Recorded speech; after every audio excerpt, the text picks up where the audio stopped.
Hello beautiful beings, my name is Nick and welcome back to my channel. So today's video is pretty simple, right? It's the video I promised you guys about out-of-body experience. So basically in the past week and a half I've been practicing a little bit, trying to do out-of-body experience. So I've went through many different videos on YouTube, etc. And tried different techniques and stuff like that. And I've encountered some issues for sure. I've learned a lot of things as well, and I wanted to share all of this with you guys. So in the next 8 minutes you're gonna have 4 short 1.5/2 minutes ish videos of pretty much just feedback from me directly after trying to do the experience and what I've learned and stuff like that. And after all of these, I will kind of, give my conclusion and my final feedback on the whole experience and the way forward. So anyways, enjoy the small clips and see you in a little bit. Hello all of you. So a little first testimony for the first day of trying again. OBE. So stumbled upon this this video on YouTube, like in a 1-hour video. It was just pretty much some vibes, some like sounds to promote out of body. So far, like, okay, so to try to help me, accelerate this process, what I decided to do is I decided to put my selenite crystal in my hand, in my left hand, as I was, sitting on my whole bed. I literally just finished first one. So there's that, day one. So I could feel my whole body vibrating, right? And I went into a sleep paralysis. So that's always the first step. But now I'm just wondering, okay, so how far into sleep paralysis do you actually need to be? Could you be just, just in a light sleep paralysis and you can still go out of body? Or you really need to go a bit deeper to actually be able to leave the body? So, more to learn. Hello everyone, testimony for day 2 of astral travel practice. So I just so basically what happened is that I meditated for 30 minutes before I smudged my whole body and everything, and then I went on my bed, turned on music. Was like a 1-hour video approximately. I was able to go through up to like 40 minutes. Yeah, I had like too much beat from my neighbor or whatever going around, so wasn't the best. But anyways, so what I've noticed is that it's a bit harder in the sense that like some other things were distracting me while I was trying to concentrate, as like let's say the constant smell, right? I can smell the sage. Right? I just burn sage, right? I smudge, and you know how it is, right? When you're around a campfire or whatever and all of your clothes smell a lot, right? Well, that was a constant smell I was having. So maybe this was distracting me a little bit from my astral travel. But I did have, as usual, the whole, whole body paralysis, and I could feel my body lifting a little bit, wandering around a little bit. I tried to do the rollout method a couple times. I tried to do the rope just a little bit. I lifted my body just a little bit and then snapped back right back in my body. So I'll get it at one point. Day 3 for out-of-body experience training was interesting. So I stumbled upon this random video.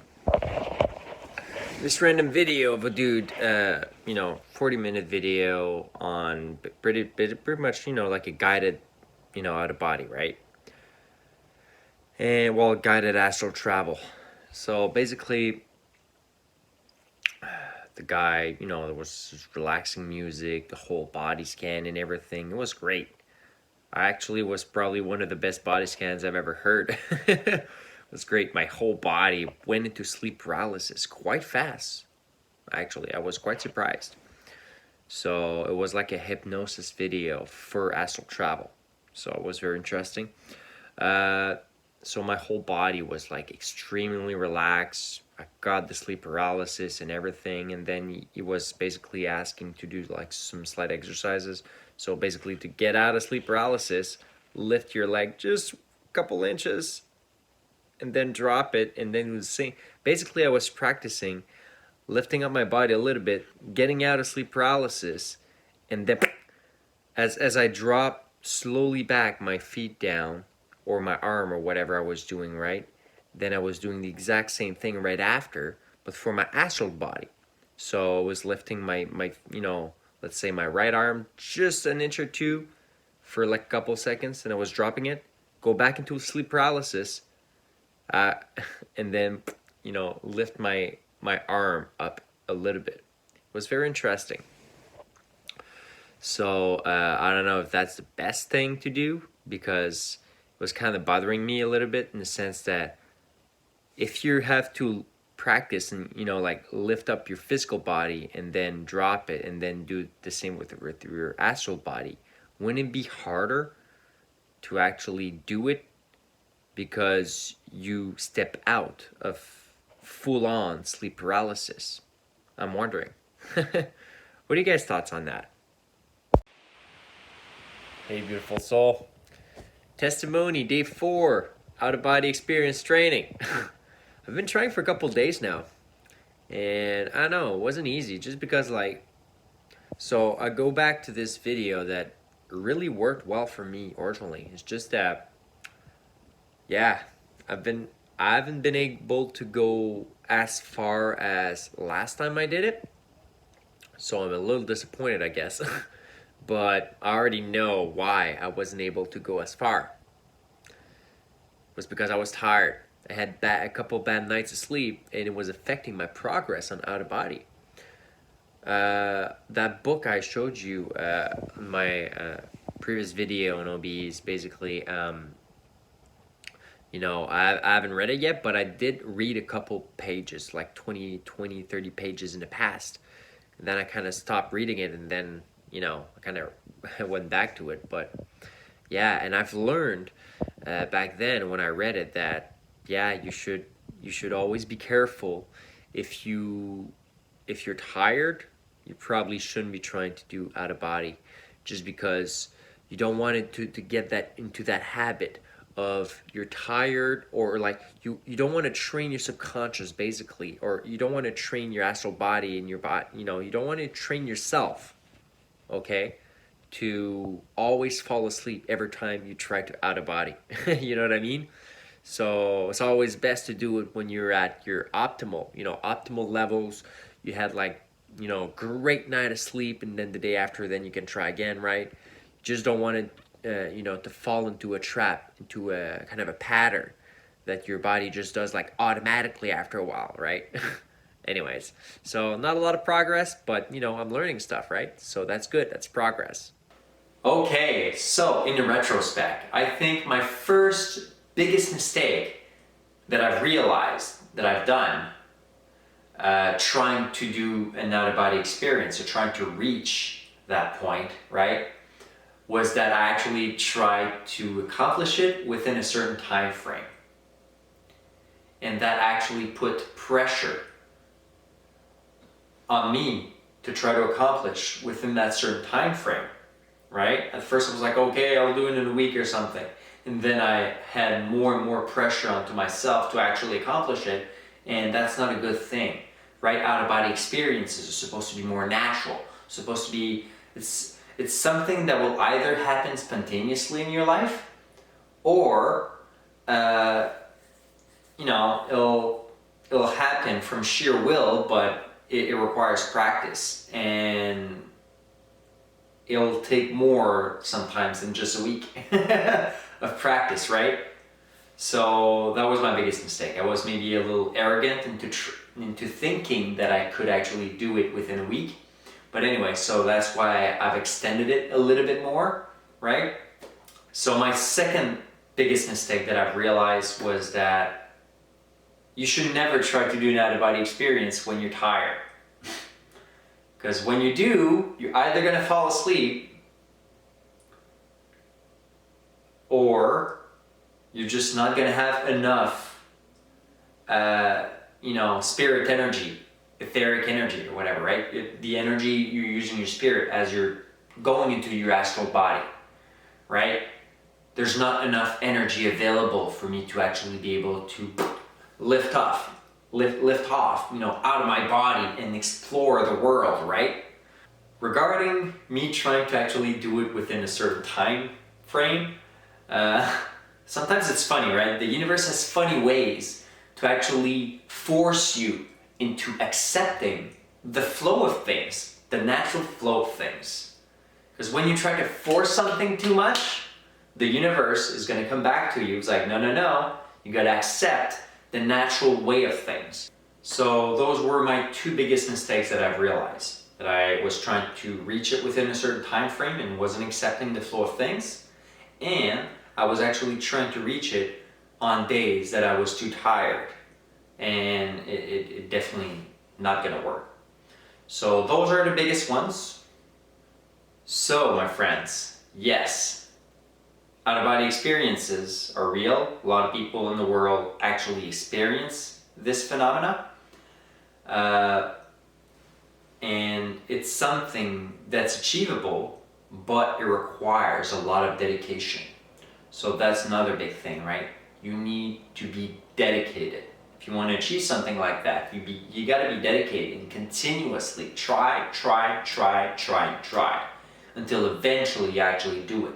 So you need a lot of will, a lot of willpower, a lot of dedication, and you gotta brainwash your subconscious as well into believing it, because then you may have some blocks, right? Subconscious blocks, which I had too, right? Which I'm actually trying to override. The subconscious thought that out-of-body experiences are not possible. Because it's hard sometimes to completely break the subconscious programming that's been ingrained in us, especially the first 7 years of our lives when we were young. And you can change that by, daily affirmations that you read to yourself every single day. So you read it enough times, eventually it's going to go straight to your subconscious and you're going to actually believe it. And it's going to be a lot easier to actually lift off, right? So out-of-body experience, you should never force it. It's kind of an art, right? It's an art in its own form, and you should respect it. It's like a lot of people will not be able to experience it because you need to do a lot of work to actually be able to do it. Since it's not necessarily easy to achieve, doesn't mean it doesn't exist. So, moving forward, I'm going to read this book at some point within the next 6 months. It's a 90-day guide to out-of-body experience, so I'm going to dive into it at some point. Probably going to make some random videos here and there as I'm learning some stuff, right? I may be able to teach you guys some of the stuff that I'm actually learning from, masters in this domain for a long time. So anyways, I haven't been able to accomplish my out-of-body experience like I wanted, but I know I will experience it at some point because I want to experience it, and I want to experience it before next year. So, by reading this book, by applying all the knowledge that I've learned, that I'm going to be learning, right? And practicing, working on my self-affirmation, working on practicing daily or at least a couple times a week, right? Trying to go out of body, working on my health, working on different things to, help boost my, the astral body energy, right? The etheric energy. And the more all of these little details that can help you achieve this kind of experience, the more of these things are there, the likelihood of it happening is a lot higher. Oh, and I forgot to mention, my friend, I actually received an email from one of the subscribers, David, on actually a trick on how to actually boost your etheric body, right? Your energy body. And I will explain a little bit more about that tomorrow in tomorrow's video. So I didn't forget you, David. It's gonna be tomorrow's video because this my out of body experience video is a bit too long to include that in there. So anyways, so I've stumbled upon a couple of tricks to try to do it, and one that really struck me that I will definitely try more in the future. Okay, that apparently it's super easy to do out of body. So, and I want to share this with you guys. Maybe you might have actually even an easier time than me to actually do it. Who knows? Basically, it's the rope technique, but a way to do the rope technique to induce out of body easier. So basically, the trick I've stumbled upon was that this guy on the internet was saying, "Oh, do the rope technique non-stop, right? Mentally in your head, right?" I'm just gonna drop the phone right here. So do the rope technique, right? You imagining like you're always climbing a rope, right? Pulling your spirit out of your body, right? You do that, and then you have to mentally picture yourself sleeping on the bed. So just imagine your camera, right, on top of your bed, taking a picture on your whole body sleeping, right? So remember what you're actually wearing, right? The t-shirt or whatever you're wearing, the jeans or whatever the pants you're wearing, right?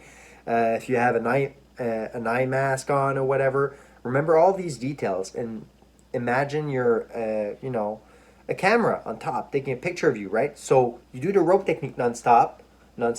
Eventually, you just picture yourself as if you're above your body, watching that image of you that you've recreated, right? And that's going to be easier. Apparently, it's a trick to like kind of like